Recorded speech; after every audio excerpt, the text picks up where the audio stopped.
Доброго времени суток, летчики! С вами Алканавтер. И сегодня у нас речь пойдет о самолете ЛАГ-3 35 серии. Тот самый самолет, который находится на второй эре у Советского Союза, в самом-самом ее начале. Вообще, изначально я хотел сделать видео по самолету Hurricane, который с 12 пулеметами.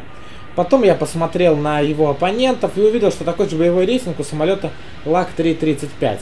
Бои на Hurricane особо не задались, ничего впечатляющего не было, и тут я решил сделать хотя бы один боек на лаге. Собственно, вот и получился вот такой вот бой. Значит, я забрался на высоту и спикировал на Wildcat. Нанес ему серьезные повреждения, я видел, что он закрутился, и в принципе, просто я ушел на высоту и немножко смотрел на него сейчас, чтобы увидеть момент, когда он разобьется. Это был первый удар, и я развернулся уже в сторону своих противников. Несколько уже спустились за нашим бедным И-16, и я понимаю, что ситуация для меня не очень хорошая, потому что, грубо говоря, 4 вражеских самолета, да, они ниже меня, но их 4, черт возьми, и они меня будут атаковать. У меня тут еще остались ракеты, потому что мне, скажем так, теплилась надежда, что все-таки я встречу какую-нибудь то ли Каталину, то ли А-20, и придется ими по ним ударить. Но ситуация не подвернулась, все вражеские самолеты были одномоторными истребителями, поэтому я принял решение делать минус. Падать все время стоит на последнего, и сейчас мы играем практически от классической тактики. Ударил, убежал, бум-зум, соколиный удар. В общем, мы стреляем по Wildcat и наносим ему повреждения. У меня скрытая лента, и несмотря на то, что я нанес довольно многочисленные попадания по нему, ничего с ним вроде как не случилось, но с критическим повреждением он полетел на базу. Видимо, эти повреждения несовместимы с нормальной посадкой, и я отстрелил реактивные снаряды в воздух. Для чего я это сделал? Потому что я понимаю, нету вражеских бомбардировщиков, по танкам стрелять бесполезно и глупо, и я решил улетать как можно дальше, пользуясь тем, что у меня неплохая скороподъемность по сравнению с Hurricane'ами. Тем более тут у меня самолет в топе, а Харики может быть и не в топе. Я, во-первых, ждал, чтобы хотя бы против меня остался всего лишь один Hurricane. Вот я дождался, и он ниже меня, и всего лишь один. В такой ситуации я принял решение атаковать его. Если не сверху, то хотя бы в лоб. Почему я принимаю решение атаковать в лоб, и почему для меня это лучше? Во-первых, пулеметы калибра винтовочного, они для меня не так опасны. И плюс у него вооружение находится в крыльях, плюс он стреляет снизу вверх. Ему крайне неудобно, вооруженность самолета Hurricane оставляет желать лучшего. Я же стреляю сверху вниз, и мне это намного легче делать. Поэтому я ему стреляю ровно в движок. Движок у него водяного охлаждения. И, как вы видите, это очень и очень результативная тактика. Далее я решил не атаковать того, кто ниже, потому что я опасался, что на меня сверху упадет Hurricane, и это может для меня стать фатальным. А бой начинал разворачиваться хорошо, все-таки мы уже увидели -2, и один с повреждениями тяжелыми летит в сторону аэродрома. И я понимаю, что меня сейчас Hurricane практически не догоняет. Я понимаю, что надо добиться расстояния 2 километра, и тогда можно уже будет развернуться. Посмотрите на эту адовую скороподъемность, практически 30 метров. Вот я до 2 километров разошелся, и опять-таки реализую свое преимущество в вооружении. У меня все-таки 20-миллиметровая пушка нано-швак, и 12,7-миллиметровый пулемет УБС. Что в принципе очень-очень хорошо. У ранних версий, кстати, лага вооружение состояло из одного пулемета БК, 2 БС и еще 2 шваков, шкасов, конечно же, пулеметов. И в принципе было очень-очень мощным. 5 огневых точек, это было, конечно же, серьезно. Тут я получил незначительные повреждения. Вообще это точно исторически достоверно, потому что деревянный каркас, да, он был тяжелее, например, килограмм на 300, чем аналогичный по вооружению самолета Яковлева, но его феноменальная живучесть, как в версии Лага, как в версии уже потом Ла-5. Многие не знают, что, грубо говоря, Ла-5 это Лаг с двигателем воздушного охлаждения H82 или как-то так. Сейчас я просто пикирую, сбавляю скорость, чтобы не получить флаттер. И принимаю решение стрелять по правому крылу, точнее по левому его крылу. Почему? Да потому что в нем уже были повреждения. Я думал, что сейчас я его с бумзума и оторву. Но так не получилось. Я решил зайти на вторую атаку. Это не понадобилось, потому что мой, скажем так, оппонент вышел из боя ПСЖ по собственному желанию. Вот. И единственным противником оставался только Wildcat, который благополучно не долетел до своего аэродрома. Становится пятым моим уже живым фрагом, и остаются у противника только боты. Это, к сожалению, реальность ночных боев. Очень часто я записываю для вас бои именно ночью. И, к сожалению, половина вражеской тимы это, ну, это пешутеры, это там какие-нибудь 51-е, ну вы понимаете, в общем.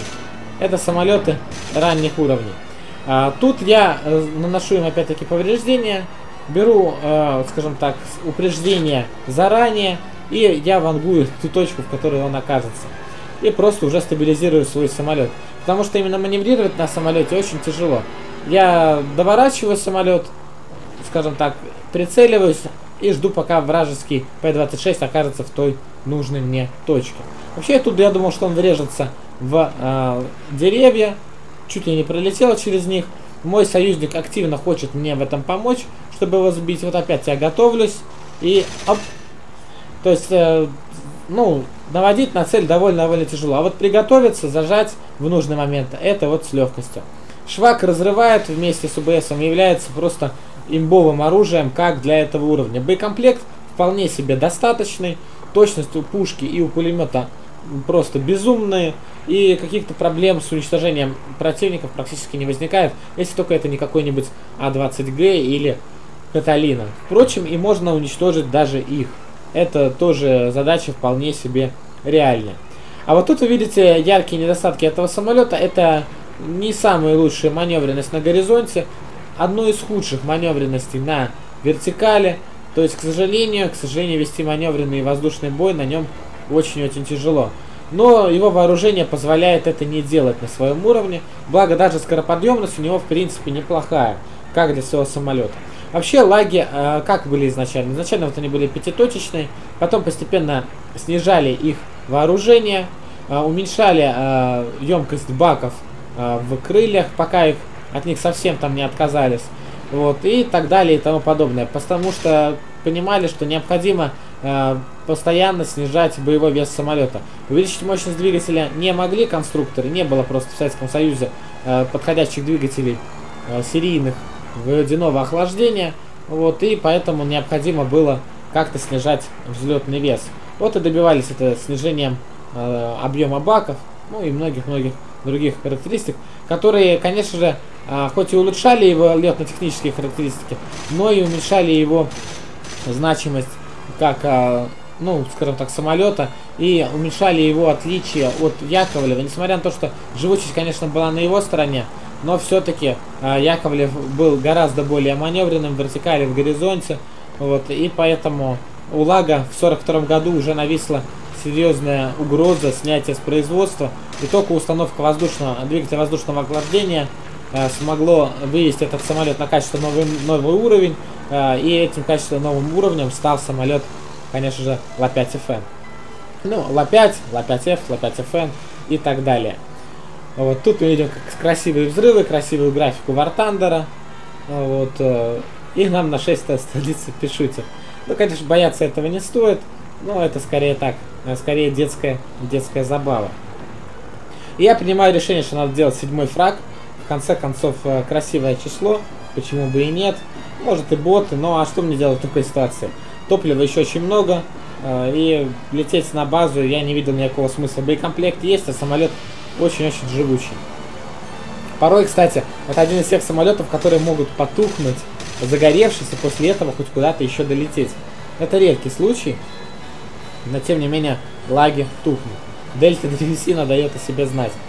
И вот тут я уже с пулеметов его добиваю, и он разрывается в воздух. Смотрите, я сейчас подвисаю, вот, расстреливаю его фюзеляж. Смотрите, скорость падает. Я специально для вас сейчас зашел в кабину и показал пилота, который просто в шоке на меня смотрит и не понимает. Вот такой вот вам вежливый лаг, который помог братскому народу Северной Кореи. Вот как-то так. Если вам понравилось, если вы хотите такие видео, где вы можете посмотреть на самолет с большим счетом, такой вот простенький, добрый ламповый нагиб, то обязательно, конечно же, ставим лайк.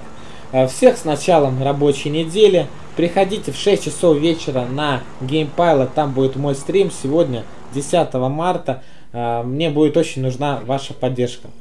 Вот, кто не подписан на канал, обязательно подписываемся и узнаем все самые-самые главные новости War Thunder. Все, с вами был Алканавтер, выпускаем закрылки и до встречи на виражах. Пока-пока, ребята.